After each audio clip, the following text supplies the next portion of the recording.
Projeto que eu adoro, né? Esse projeto aqui para mim é fantástico, eu acho ele muito interessante para trabalhar diversos aspectos, desde aspectos da programação até o desenvolvimento cognitivo no sentido mais assim de desenvolver o aluno na questão da atenção operacional, tá? Então vamos lá. Então vamos começar aqui chamando de jogo do caminho, tá? Então criamos aqui, né, o nosso projetinho, tá legal? E aqui eu vou precisar criar duas variáveis. Mas antes de criar as variáveis, vamos dar uma olhadinha aqui nesse novo menu, que é o menu do LED, tá? E aqui eu vou pegar já o primeiro bloco. O primeiro bloco ele tem a palavra plotar x0, y0 e eu vou pegar e colocar ele aqui no iniciar. Tá legal? Vou pegar o bloco sempre, por enquanto eu vou jogar fora ele para deixar menos poluído a nossa tela aí. Então, no iniciar, toda vez que ele começa no iniciar, ele faz o plotar x0, y0, ele vai acender esse primeiro LED aqui, ó, né? E se eu mudar esse valor de 0, por exemplo, vamos colocar aqui o valor 2, vamos ver o que acontece, né? Então, você pode perceber que ele mudou agora o LED que estava nessa posição, ele acendeu o LED nessa posição. E o que acontece se eu mudar esse daqui, será? Vou acender ele aqui no 4, né? Então, ele acende esse daqui de baixo. Então, começa a perceber, tem essa intuição, que esse x e esse y representam pares ordenados, certo? Dessa matriz de LED, né? E plotar do inglês significa fazer um ponto. Nesse caso, é fazer um ponto luminoso, que acendeu o LED, né? Então, dadas as coordenadas x e y, ele vai acender os LEDs dessas coordenadas. Aqui só tem um detalhe interessante, que as coordenadas elas começam no zero. Como as grandes linguagens de programação, uma grande maioria de linguagens de programação sempre começa a contar do zero, tá? Então, quando eu começo a contar do zero aqui, ó, o zero ele vai me representar como sendo essa coluna, tá? Então, o x representa a coluna e o y vai representar a linha, tá? Então, essa daqui, ó, é a quarta linha, né? Eu tenho a primeira linha, a segunda, linha 0, linha 1, linha 2, linha 3 e linha 4. E a coluna 0 é essa primeira coluna. Lembrando que a coluna é vertical e a linha é a horizontal. Tudo bem? Então, eu preciso criar duas variáveis, que vão ser as minhas variáveis que vão me dar o par ordenado do LED que eu quero acender. Tá? Nesse caso, ao invés de usar XY, que é um pouco menos intuitivo, eu vou usar linha e coluna, ou coluna e linha, nessa sequência, né, que vai se representar o X e o Y. Então, eu venho aqui em variáveis e vou fazer a minha variável coluna, e também vou criar uma nova variável chamada linha. E aí eu vou pegar duas vezes esse bloco de definir as variáveis. Uma eu vou definir a coluna para 0 e a outra eu vou definir a linha para 0. E quando eu for plotar, eu não vou plotar os valores que eu vou colocar aqui. Eu vou plotar os valores do quais estão armazenados nas variáveis. Então eu vou colocar aqui coluna e vou colocar aqui a minha variável linha.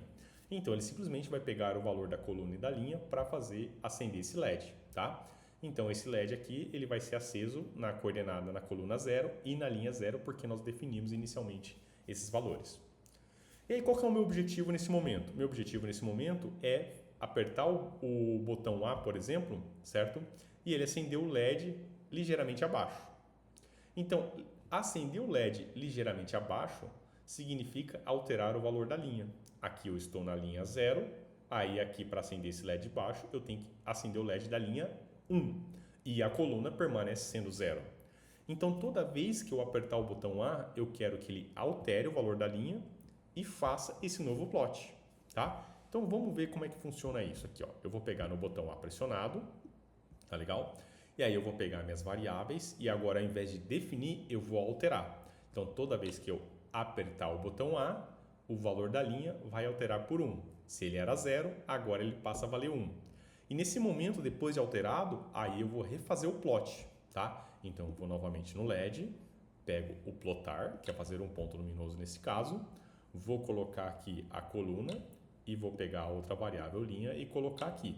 Então, toda vez que eu apertar o botão A, ele vai alterar o valor da linha por 1, e aí ele vai plotar a coluna 0 e a linha 1. Apertei de novo, linha que valia 1, agora vai valer 2. Então, ele vai acender o LED da coluna 0 da linha 2, que é esse LED aqui embaixo, tá? Então, conforme eu vou apertando o botão A, ele vai acendendo esses LEDs, né? Se eu apertar de novo, não acontece mais nada, porque agora ele já ultrapassou o valor da linha. Tudo bem? Bom, posso repetir todo esse processo para o botão B. No caso do botão B, o que vai acontecer que eu quero que ele faça? Ao invés de variar o valor da linha, eu quero que ele varie o valor da coluna, para ele acender o LED que está à direita, né? Então o botão A acende o LED que está abaixo e o botão B acende o LED que está à direita. Então nesse caso, ó, basta eu clicar com o botão direito do mouse, né? E clicar aqui na opção duplicar. E aí é claro que eu vou trocar aqui o botão A pelo botão B e também vou trocar a minha linha por coluna. Então, clico aqui nessa setinha, ele vai colocar todas as variáveis que estão disponíveis que você criou e vou trocar a linha por coluna. Então, agora, toda vez que eu apertar o botão A, ele acende o LED ligeiramente abaixo. Vamos verificar? Olha lá. Vamos dar o play aqui, apertei o de baixo, ele acendeu. Apertei de novo, ele acendeu. Só que agora, quando eu apertar o B, ele vai acender o LED da direita. Por quê? Porque a coluna vale 0 e a linha, nesse caso aqui, já está valendo 2. Então, ele vai alterar a coluna por 1. Então, a coluna que era 0 vale 1. Então, ele vai acender o LED da coluna 1 e da linha 2, que é exatamente esse daqui, ó. Vamos verificar? Olha lá que legal, tá? E aí, qual que é o problema aqui, ó? Que quando eu apertar muitas vezes o B, agora quando eu apertar o A, ele não desce mais. Por quê? Porque o valor da minha coluna ultrapassou o valor limite do número de colunas, que é 4. Né? Na verdade, são 5 colunas. Lembrando que começa a contar do 0. Então, nesse caso, o que eu tenho que fazer? Eu tenho que colocar um condicional para garantir que o meu valor da coluna e o meu valor da linha nunca ultrapasse esse valor, tá? Então, como é que a gente faz isso? Vamos voltar aqui para a parte do botão A, vou na minha lógica e coloco um condicional. Jogo esses blocos para dentro e qual é a condição? Que se a linha for menor do que 4, beleza, continuo apertando o botão A e ela continua alterando o valor da linha. A partir do momento em que a linha não é mais menor do que 4, ela não altera mais para garantir que eu consiga agora apertar o botão B e continuar acendendo o LED, tá? Então, como é que a gente faz isso? A gente vem no condicional, na lógica, pego a comparação e coloco na comparação menor. Ah, se eu pegar a de igual, basta clicar aqui na setinha e procurar a condição, o condicional de menor. Então, enquanto, né, se a linha, nesse caso, for menor do que 4, né, eu posso alterar a linha, certo? Tranquilamente, ó, olha lá, ó, certo? Aqui, posso apertar várias vezes, que agora quando eu apertar o B, ele não alterou o valor da linha para um valor maior do que 4, então ele me permite, né, que apertar o botão B e agora caminhar para a direita. Tudo bem? Repito o mesmo processo para o botão B, só que a diferença é que, é claro, a condição aqui é para a coluna, não para a linha, porque o botão B altera apenas o valor da coluna. Então, vou lá na lógica, coloco aqui, vamos colocar aqui dentro, puxo esses blocos para cá, e aí agora eu vou pegar na lógica novamente a comparação de menor, coloco aqui a minha variável coluna, então se coluna for menor do que 4, eu posso tranquilamente alterar o valor de coluna. Vamos verificar? Então agora, ó, cliquei aqui, cliquei várias vezes, né? Na última vez a gente lembra que ele já extrapolava esse valor, então se eu apertasse o LED de baixo não acendia, mas nesse caso agora ele acende porque ele não altera mais o valor de coluna acima do valor 4. Só para a gente ver por que é menor, né? Vamos lá, vamos apertar aqui, ó, juntos. Então vamos pegar o botão A. Quanto vale nesse momento linha e coluna? Vale 0 e 0. Quando eu apertar o botão A, a linha que valia 0 agora vale 1. Aperta o botão A, né? A linha que valia 1 vale 2. Né? E ele até faz a pergunta, ó. 1 é menor do que 4? Sim, então altera a linha por 1. Então ela vai valer 2. E aí vai fazer o LED acender. Na sequência, faço de novo. A linha agora vale 2. Então, se eu apertar o botão A, 2 é menor do que 4? Sim, verdadeiro. Se é verdadeiro, ele altera o valor da linha. O valor da linha era 2, agora vai valer 3. Vamos ver? E aí ele acende a linha 3, coluna 0. Né?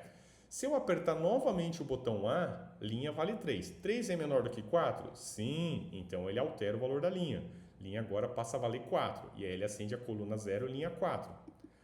E agora, se eu apertar o valor A de novo, o que acontece? Linha vale 4. 4 é menor do que 4? Isso é falso. Se é falso, ele não executa o que está aqui dentro. Então, ele não faz nada. Então, toda vez que eu aperto o botão A, ele não faz absolutamente nada. E aí, eu aperto o botão B. o valor da coluna é 0, 0 é menor do que 4, sim, então ele altera a coluna por 1 e vai acender a coluna 1, linha 4, que é exatamente esse LED aqui, ó. Tanto é que se você quiser saber o número do LED, basta você colocar o mouse em cima, né? Que aí ele faz aqui, ele mostra para você qual é o valor da coluna e da linha, tá? Uma coisa que eu tenho uma pouquinho assim de chateação com esse microbit é porque nesse make code ele inverte, né? Normalmente na matemática a gente sempre fala primeiro linha e depois coluna. Aqui na matemática, nessa parte de matemática de matrizes, ele sempre usa coluna e linha, né? Isso causa um pouco de estranheza e confusão, mas conforme você vai trabalhando aqui, se acostumando, fica aí bem tranquilo de você trabalhar. Mas para que serve tudo isso, né? Agora que venha o jogo está pronto, certo? A programação do jogo é simplesmente essa daqui, são esses blocos, tá? E como é que a gente faz para jogar agora nesse caso, tá? Vocês vão jogar da seguinte maneira. Então, vocês professores que vão estar ministrando a aula, vocês congelem a tela do projetor e façam um caminho aleatório. Sei lá, pode fazer qualquer caminho aqui que você achar que seja interessante, tá? Existem 70 possíveis caminhos, tá? Que você pode desenhar, sempre acendendo o LED da direita e o LED de baixo, né? Do que já está aceso, tá? Então, existem 70 caminhos diferentes. E aqui a brincadeira é essa. Você descongela o seu computador, a projeção do seu computador, e esse caminho vai ser projetado. E aí os alunos eles têm que ter esse programa pronto e eles vão ter que replicar esse caminho. E aí qual é a questão da memória operacional? Bom, ali, se ele ficar olhando no computador ou no microbit, se ele tiver microbit físico, ficar olhando no microbit e olhar para a tela para procurar qual é o caminho, qual é o próximo botão que ele tem que apertar, ele vai perder tempo. Então, aquele aluno que tiver a melhor memória operacional, ele olha só uma vez, ele já consegue vislumbrar quais são os botões A e B que ele precisa apertar, ele não precisa mais olhar para lá, ele consegue focar só na brincadeira aqui e apertar os botões numa velocidade suficiente para que ele consiga construir esse caminho no menor tempo possível. E essa brincadeira, então, ela vai potencializar, né, essa questão do treinamento da memória operacional, para que o aluno olhe o menor número de vezes para o quadro. Isso se reflete depois no dia a dia do aluno, porque quando ele vai copiar uma matéria que o professor passa no quadro, ele fica sempre assim, né, olhando,